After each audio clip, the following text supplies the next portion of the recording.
दोस्तों, जब भी हम डॉक्टर बी.आर. अम्बेडकर का नाम सुनते हैं तो हमारे दिमाग में संविधान, कानून, अधिकार और महानता की तस्वीर उभर आती है। लेकिन बहुत कम लोग जानते हैं कि इस महानता के पीछे कितनी अपमानजनक, दर्दनाक और तोड़ देने वाली जिंदगी छुपी थी।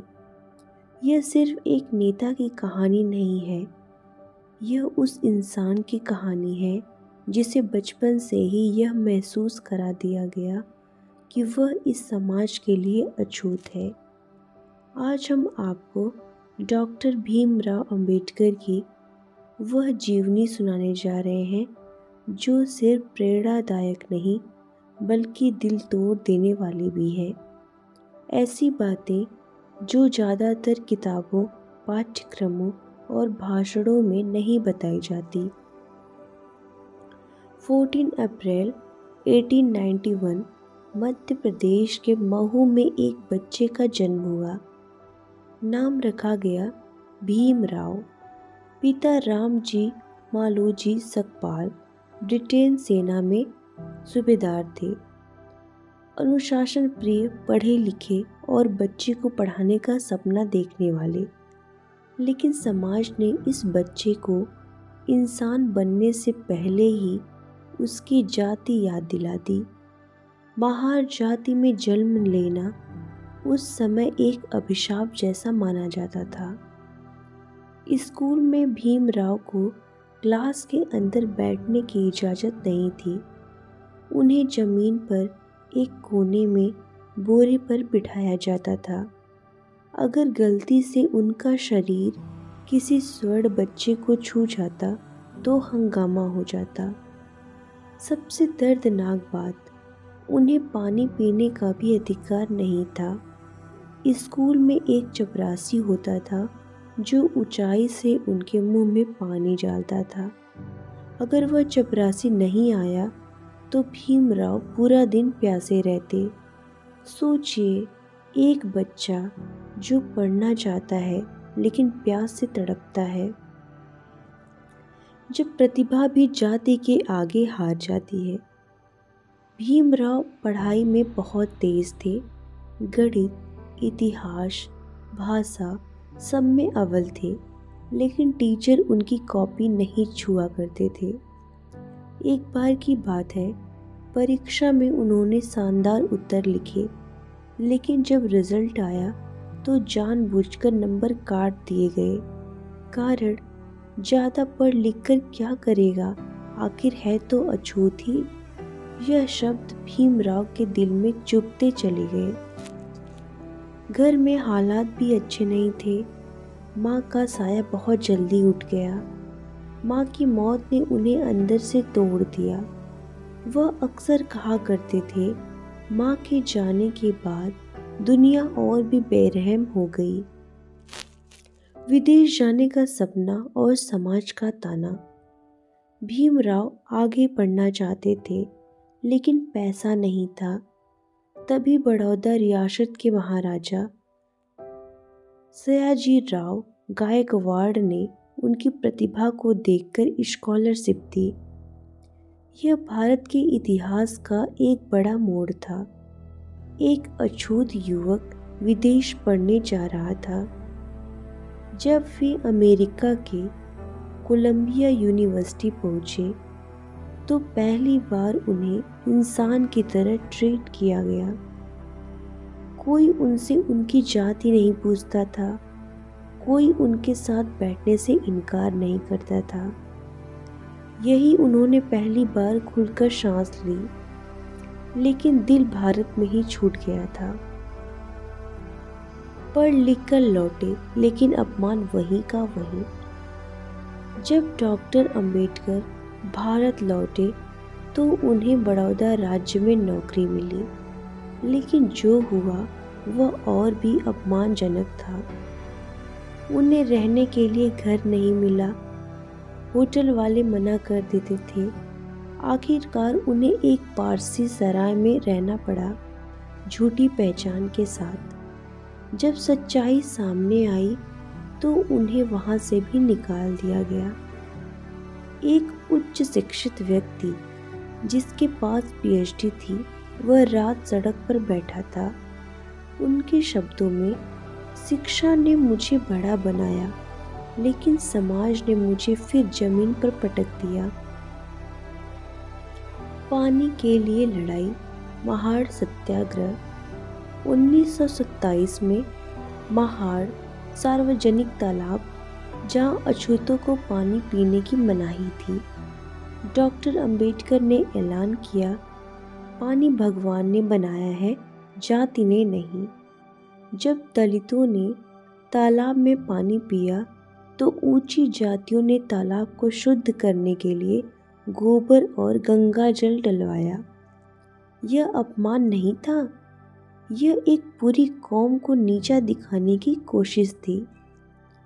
निजी जीवन की पीड़ा जो कम लोग जानते हैं। डॉक्टर अंबेडकर का निजी जीवन भी दर्द से भरा था। उनकी पहली पत्नी रमाबाई गरीबी, बीमारी और समाज की उपेक्षा सब उन्होंने झेला। उनके कई बच्चे बचपन में ही चल बसे। एक पिता जो अपने बच्चे को नहीं बचा सका, एक पति जो अपनी पत्नी का इलाज समय पर नहीं करवा सका। यह दर्द उन्हें अंदर ही अंदर खा गया। संविधान बदलने नहीं, न्याय की किताब। जब उन्हें भारतीय संविधान बनाने की जिम्मेदारी मिली तो उन्होंने बदला नहीं लिया। वे चाहते तो ऊंची जातियों को दबा सकते थे, लेकिन उन्होंने समानता चुनी। उन्होंने लिखा, मैं ऐसा संविधान चाहता हूँ जिसमें सबसे कमजोर व्यक्ति भी सिर उठाकर जी सके। यह उस इंसान की सोच थी जिसने सबसे ज़्यादा अपमान सहा। आखिरी दिन थका हुआ योद्धा। जिंदगी भर लड़ते लड़ते उनका शरीर जवाब दे चुका था। मधुमेह, आँखों की बीमारी, थकान। 6 दिसंबर 1956 डॉक्टर अंबेडकर इस दुनिया से चले गए, लेकिन सवाल छोड़ गए, क्या हमने उनका सपना पूरा किया? Doctor B R. अंबेडकर सिर्फ संविधान निर्माता नहीं थे, वे उस बच्चे की आवाज़ थे जिसे पानी नहीं दिया गया। आज अगर किसी इंसान उसकी जाति, धर्म या वर्ग के कारण छोटा समझा जाता है तो समझिए अंबेडकर अभी जरूरी है। जब मंदिर के दरवाजे भगवान से पहले बंद मिले। बहुत कम लोग जानते हैं कि डॉक्टर अंबेडकर का दर्द सिर्फ स्कूल, पानी या नौकरी तक सीमित नहीं था। उन्हें ईश्वर के घर से भी बाहर कर दिया गया था। महार जाति के लोगों को मंदिर में घुसने की अनुमति नहीं थी। भगवान सबके थे, लेकिन भगवान के दरवाजे कुछ लोगों के लिए हमेशा बंद। डॉक्टर अंबेडकर ने सवाल उठाया, अगर ईश्वर ने हमें बनाया है तो फिर उसके घर हमारे लिए ताले क्यों? जब उन्होंने मंदिर प्रवेश आंदोलन शुरू किया तो उनके ऊपर पत्थर फेंके गए, गालियां दी गईं, कई बार उन्हें जान से मारने की धमकियां मिली। एक पढ़ा लिखा, शांत स्वभाव का इंसान सिर्फ इसलिए दुश्मन बना दिया गया क्योंकि वह बराबरी की बात कर रहा था। अपने ही देश में पराया इंसान। डॉक्टर अंबेडकर इंग्लैंड से पढ़कर आए थे। उनके पास कानून, अर्थशास्त्र और राजनीति की गहरी समझ थी, लेकिन भारत में उन्हें हमेशा यह एहसास दिलाया गया कि वे इस देश के नहीं हैं।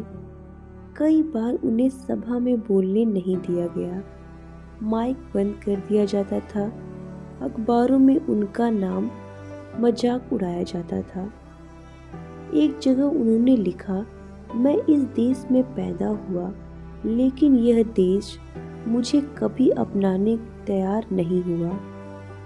यह शब्द किसी विदेशी के नहीं है, भारत के संविधान निर्माता के हैं। गांधी से मतभेद, विचारों की लड़ाई, दर्द की चुप्पी। डॉक्टर अंबेडकर और महात्मा गांधी के मतभेद को अक्सर गलत तरीके से दिखाया जाता है। अंबेडकर किसी व्यक्ति के खिलाफ नहीं थे, वे व्यवस्था के खिलाफ थे। पूना पैक्ट के समय उन्होंने दलितों के लिए अलग निर्वाचन की मांग की, लेकिन देश ने उन्हें विभाजनकर्ता कहा। उन्होंने अपने अधिकार छोड़े, लेकिन दिल के अंदर एक टिस रह गई, मैंने समझौता किया, न्याय नहीं। जब अपना समाज भी टूटने लगा, डॉक्टर अंबेडकर को सिर्फ सवर्णों से ही विरोध नहीं मिला, कई बार अपने ही समाज ने भी उन्हें समझा नहीं।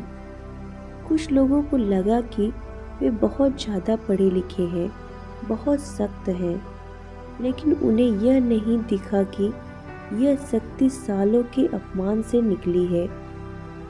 एक अकेला इंसान दो तरफ से लड़ रहा था, समाज से भी और अपनों से भी। डॉक्टर अंबेडकर ने हिंदू धर्म छोड़ने का निर्णय अचानक से नहीं लिया था। उन्होंने कहा, मैं ऐसे धर्म में पैदा हुआ जो मुझे इंसान नहीं मानता। 1956 में लाखों अनुयायियों के साथ उन्होंने बौद्ध धर्म अपनाया। यह धर्म परिवर्तन नहीं था, बल्कि आत्मसम्मान की वापसी थी। संविधान बन चुका था, लेकिन अंबेडकर थक चुके थे। रातों की नींद नहीं आती थी, फाइलों के बीच बैठे बैठे उनकी आंखें भर आती थी। उन्होंने एक बार कहा, मैंने देश को सब कुछ दिया, लेकिन बदले में सिर्फ संघर्ष पाया। 6 दिसंबर 1956 जब डॉक्टर अंबेडकर का निधन हुआ, तब भी देश में उन्हें वैसा सम्मान नहीं दिया जैसा मिलना चाहिए था। आज हम उनकी मूर्तियां लगाते हैं, उनके विचारों को अपनाने से डरते हैं। डॉक्टर भीमराव अंबेडकर की कहानी सिर्फ इतिहास नहीं है, यह आज भी हर उस इंसान की कहानी है जिसे कमज़ोर समझा जाता है। अगर आपको यह वीडियो अच्छी लगी हो तो वीडियो को लाइक और शेयर जरूर करिएगा।